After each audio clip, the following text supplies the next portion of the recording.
నమస్తే తిరివార్తలకు స్వాగతం.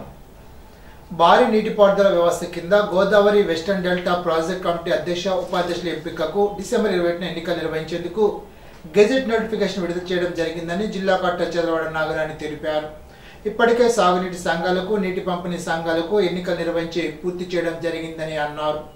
Godavari western delta project కమిటీకి సంబంధించి ఒక అధ్యక్ష ఒక ఉపాధ్యక్ష పదవులకు ఎంపికకు డిసెంబర్ 21న భీమవరం జిల్లా కలెక్టరేట్లో ఎక్స్ట్రాడినరీ జనరల్ బాడీ మీటింగ్ ఏర్పాటు చేసి ఎంపిక ప్రక్రియను పూర్తి చేయడం జరుగుతుందని తెలిపారు.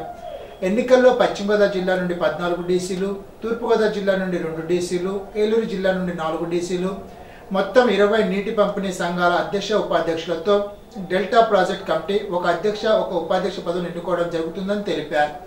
ఎన్నికల నిర్వహణకు ఎన్నికల అధికారిగా పశ్చిమ గోదావరి జిల్లా joint collector T Rahul Kumar రెడ్డిని నియమించడం జరిగిందని జిల్లా కలెక్టర్ తెలిపారు. తణుకు రూట్ స్కూల్లో జాతీయ గణిత దినోత్సవాన్ని పురస్కరించుకొని ముఖ్య అతిథిగా విచ్చేసిన ప్రముఖ గణిత అవధాని టిఎస్విఎస్ మూర్తిచే గణిత అష్టావధాన్ని నిర్వహించినట్లు సంస్థ ప్రిన్సిపాల్ ఎల్కే త్రిపాఠి ఒక ప్రకటనలో తెలిపారు. పృచ్ఛకులు అడిగిన గణిత సమస్యలను అవధాని పూరించిన విధానం విద్యార్థులను విశేషంగా ఆకట్టుకుంది. గణిత దినోత్సవాన్ని పురస్కరించుకొని పాఠశాలలో నిర్వహించిన maths fun game, quiz, quick maths మొదలగు పోటీల్లో విజేతలకు బహుమతులను మెమోంటోలను అవధాని అందజేశారు. ఈ సందర్భంగా గణిత అవధాని టిఎస్విఎస్ మూర్తి మాట్లాడుతూ అవధానం సాహిత్య సంబంధమైన ప్రక్రియ అయినప్పటికీ ఈ గణిత అవధానం విద్యార్థుల్లో గణితం పట్ల మరింత జిజ్ఞాస, మక్కువ పెంచేలాగా ఉందని తెలిపారు. అవధానం లాంటి అంశాలు విద్యార్థులకు తార్కికమైన ఆలోచనలు, వారిలోని గణిత సంపత్తిని వృద్ధి చేస్తుందని తెలిపారు. ఈ సందర్భంగా రామానుజన్ మ్యాథ్స్ అకాడమీ వారు నిర్వహించిన రామానుజన్ మ్యాథ్స్ టాలెంట్ టెస్ట్ లో జాతీయ స్థాయిలో మొదటి ర్యాంకు 4వ తరగతి చెందిన ఉత్కర్ష త్రిపాఠి సాధించగా, జిల్లా స్థాయిలో 7వ తరగతికి చెందిన వి అవిశిశ్రీ కీర్తి మొదటి ర్యాంకు, 5వ తరగతి చెందిన సిహెచ్ సూర్యకృష్ణ తేజ్, 8వ తరగతి చెందిన టి కోమల్ 2 ర్యాంకులు సాధించారు. జాతీయ స్థాయి మొదటి ర్యాంకు సాధించిన 4వ తరగతి చెందిన ఉత్కృష్ట త్రిపాఠికి 2000 రూపాయల నగదు బహుమతితో పాటు శాల్వాతో అభినందించారు. జిల్లా స్థాయి ర్యాంకులు సాధించిన వారిని మెమెంటో సర్టిఫికెట్లతో సత్కరించారు. కార్యక్రమంలో సంస్థ డైరెక్టర్లు N Sudhakar Varma, L K Tripathi, B Vidyakant, maths ఉపాధ్యాయులు, విద్యార్థులు పాల్గొన్నారు. 10వ తరగతి విద్యార్థి దశలో కీలక మలుపని, బాగా చదివి మంచి మార్కులు సాధించి ఉత్తీర్ణులు అవ్వాలని శ్రీ సేవా విజ్ఞాన కేంద్ర చైర్మన్ పి దక్షిణామూర్తి సూచించారు. గురువారం తణుకు అమరవీరుల భవనంలో శ్రీ సేవా విజ్ఞాన కేంద్రం ఆధ్వర్యంలో 10వ తరగతి విద్యార్థులకు ప్రశ్నలు జవాబులతో కూడిన ఉచిత పుస్తకాన్ని అందజేశారు. ఈ సందర్భంగా దక్షిణామూర్తి మాట్లాడుతూ విద్యార్థుల్లో చదువు పట్ల ఆసక్తి కలగజేయడానికి, వారు పరీక్షల్లో బాగా రాణించడానికి ఉపయోగపడేలా ఉండే ముఖ్యమైన ప్రశ్నలు జవాబులు వివరంతో కూడిన ఒక సమగ్రమైన సమాచారంతో కూడిన పుస్తకాన్ని అందజేసినట్లు తెలిపారు. చదివే కాకుండా బాలల్లో దాగి ఉన్న సృజనాత్మకతను వెలికి తీయడానికి, వారి ప్రతిభా ప్రదర్శనలకు ఒక వేదిక కల్పించడానికి 2025 జనవరిలో బాలోత్సవాలు నిర్వహిస్తున్నామని తెలిపారు. విద్యార్థులందరూ పెద్ద ఎత్తున పాల్గొనాలని, తల్లిదండ్రులు వారిని ప్రోత్సహించాలని ఆయన కోరారు. శ్రీ సేవా విజ్ఞాన కేంద్రం నిర్వహించే ఉచిత కంప్యూటర్ శిక్షణ, టైలరింగ్ శిక్షణ, న్యాయ సేవను కూడా అందరూ వినియోగించుకోవాలని ఆయన కోరారు. కార్యక్రమ విజ్ఞాన కేంద్రం సభ్యులు శేషుబాబు, కామన్ మునిస్వామి తల్లిదండ్రులు పాల్గొన్నారు. తణుకు విద్యుత్ కార్యాలయంలో జాతీయ విద్యుత్ పొదుపు వారోత్సవాలు పురస్కరించుకొని గురువారం విద్యార్థులకు విద్యుత్ పొదుపు అనే అంశంపై వ్యాస రచన పోటీలు నిర్వహించారు. టౌన్ ఏఈ ఎం జాన్సన్ మాట్లాడుతూ భాష్యం జెడ్పీ ఉన్నత పాఠశాల విద్యార్థులు వ్యాస రచన పోటీల్లో పాల్గొన్నారని, విజేతలకు బహుమతులు అందజేస్తారని తెలిపారు. కార్యక్రమంలో DEP Srinivas, AE M Johnson, AE K Raviprasad, AE rural A V Ramanamurthy, ఎం సుమన్, తులసి తేజస్వి తదితరులు పాల్గొన్నారు.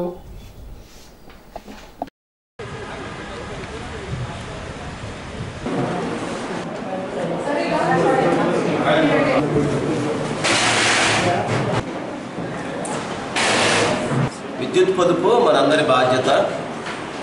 ఇంధన విద్యుత్ పొదుపు వారోత్సవాల్లో భాగంగా తణుకు సబ్ డివిజన్ పరిధిలో ఉన్న 5 సెక్షన్లు తణుకు సబ్ డివిజన్లో పిల్లలకు ఇంధన విద్యుత్ పొదుపు వారోత్సవాల్లో వాళ్ళని కొంచెం ఎంకరేజ్ చేయడానికి వీలుగా డ్రాయింగ్ కాంపిటీషన్స్, ఎలక్యూషను, అలాగే ఎస్ఏ రైటింగు ఇవన్నీ ఇక్కడ మేము ఏర్పాటు చేయడం జరిగింది. మరి పిల్లలు ఉత్సాహంగా మా పక్కనే ఉన్న భాష్యం స్కూల్ పిల్లలు, గవర్నమెంట్ స్కూల్ పిల్లలు, వాళ్ళ మేనేజ్మెంట్ అందరూ కూడా ఉత్సాహంగా ఈ కార్యక్రమంలో మరి పిల్లలు పాలు పంపులు పొంది పిల్లలు కూడా చక్కగా అవన్నీ ఈరోజు అటెండ్ అవ్వడం జరిగింది. చక్కగా డ్రాయింగ్ వాళ్ళు నేర్చుకొని ఎలాగ విద్యుత్ పొదుపు చేస్తే బాగుంటుంది అనే ఉద్దేశంతో వాళ్ళు రకరకాలుగా ఇన్నోవేటివ్ ఐడియాస్తో డ్రాయింగ్ వాళ్ళు వేస్తున్నారు. అలాగే ఎలక్ట్రీషియన్ కూడా చేస్తున్నాం. అలాగే ఎస్ఐ రైటింగ్ కూడా ఇక్కడ ఏర్పాటు చేయడం జరిగింది. దీనిలో ఇప్పుడు నుంచే పిల్లలు ఇవన్నీ నేర్చుకుంటే భవిష్యత్తులో విద్యుత్ పొదుపు ఎలాగా చేయాలి, మరి భావితరాలకు వాళ్ళు కూడా మరి ముందుకు వచ్చి ఆ విధంగా నేర్చుకున్నట్లయితే ఇప్పటి నుంచే వాళ్ళకి ఒక అవగాహన ఉందనే ఉద్దేశంతో పిల్లలు ఇందులో భాగస్వామ్యం చేయడం జరిగింది. మరి ఇంకా రకరకాల కార్యక్రమాలు మా డివిజన్ వైజ్గా సర్కిల్ వైజ్గా చేస్తున్నాం. ఇక్కడ ఉన్న 5 ఏఈలు మేము సబ్ ఇంజనీర్లు అందరూ కూడా జూనియర్ ఇంజనీర్లు అందరూ ఇందులో పొందడం జరిగింది. మరి దీన్ని మీ అందరం ఇంకా ముందుకు తీసుకెళ్ళి విద్యుత్ పొదుపు ఇంకా ప్రజలకి అవగాహన వచ్చేటట్టుగా మేము అనేక కార్యక్రమాలు చేస్తున్నాం. కాబట్టి ప్రజలందరూ కూడా అర్థం చేసుకొని విద్యుత్ పొదుపును మరి పాటిస్తారని, మరి మా యొక్క ఇంధన శాఖకు సహకరిస్తారని కోరుకుంటూ నేను ఈ విషయాలు మీకు తెలియపరుస్తున్నాను. Thank you very much. Tanuku prohibition excise station పరిధిలో తణుకు బైపాస్ రోడ్లో అక్రమంగా మద్యం విక్రయిస్తున్న తణుకునకు చెందిన పెద్దెట్టి రాకేష్ అనే వ్యక్తిని అరెస్టు చేసి అతని వద్ద నుండి 6 మద్యం బాటిళ్లను స్వాధీనం చేసుకున్నారు. ఈ దాడుల్లో SI B Lakshmi, head constable K Srinivas, constable Devi తదితరులు పాల్గొన్నారు. బెల్ట్ షాపు నిర్వహిస్తే వారిపై కఠిన చర్యలు తప్పవని Tanuku prohibition excise inspector S Manikantareddy తెలిపారు. తణుకు తహసీల్దార్ ఆధ్వర్యంలో తణుకు మండలం టి వేమవరంలో రెవెన్యూ సదస్సు నిర్వహించారు. తహసీల్దార్ వర్మ మాట్లాడుతూ భూ సమస్యలు, భూ వివాదాలు, అన్యాకాంత భూములు ఉంటే దరఖాస్తు చేసుకున్న వెంటనే పరిష్కరిస్తామని తెలిపారు. ఈ సందర్భంగా 4 అర్జీలు అందజేశారు. రెవెన్యూ అధికారులు, దేవాదాయ సబ్ రిజిస్టర్ కార్యాలయ సిబ్బంది పాల్గొన్నారు. ఈ సందర్భంగా యానదుల కుటుంబంలో 5 సభ్యులకు ఆధార్ నమోదు కార్యక్రమాన్ని నిర్వహించారు.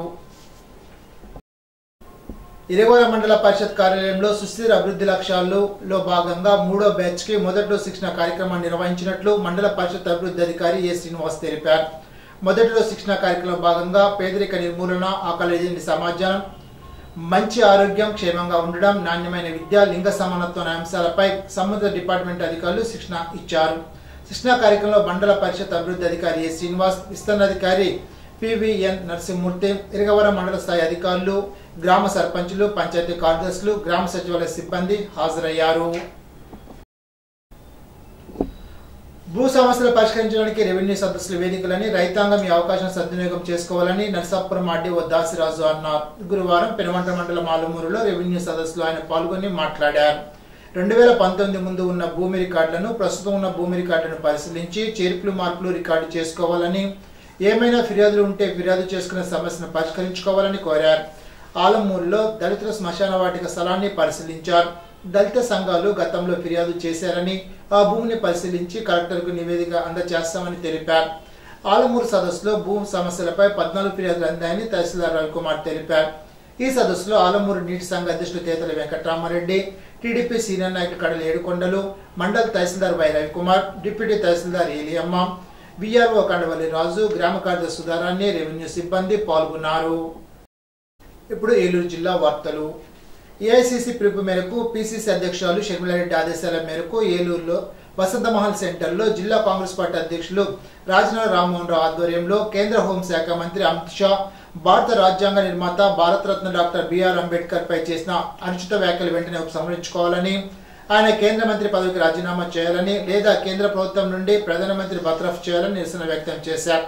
కార్యక్రమంలో జిల్లా కాంగ్రెస్ పార్టీ జనరల్ సెక్రటరీ గౌడు రంగబాబు, దండుబోని చంద్రశేఖర్, చెక్క గుప్తా, ప్రతాప్ సుబ్రహ్మణ్య శర్మ తదితరులు పాల్గొన్నారు. నైరుతి ఆనుకొని పశ్చిమ మధ్య బంగాళాఖాతంలో బలపడిన అల్పపీడనం కొనసాగుతోంది. దాదాపు వాయు దిశగా కదులుతూ వచ్చే 12 గంటల నాటికి ఉత్తర తమిళనాడు, దక్షిణ కోస్తా తీరం వైపు చేరే అవకాశం ఉంది. ఆ తర్వాత 24 గంటల్లో దాదాపు ఉత్తరం వైపు ఆంధ్రప్రదేశ్ తీరం వెంబడి వెళ్లే అవకాశం ఉంది.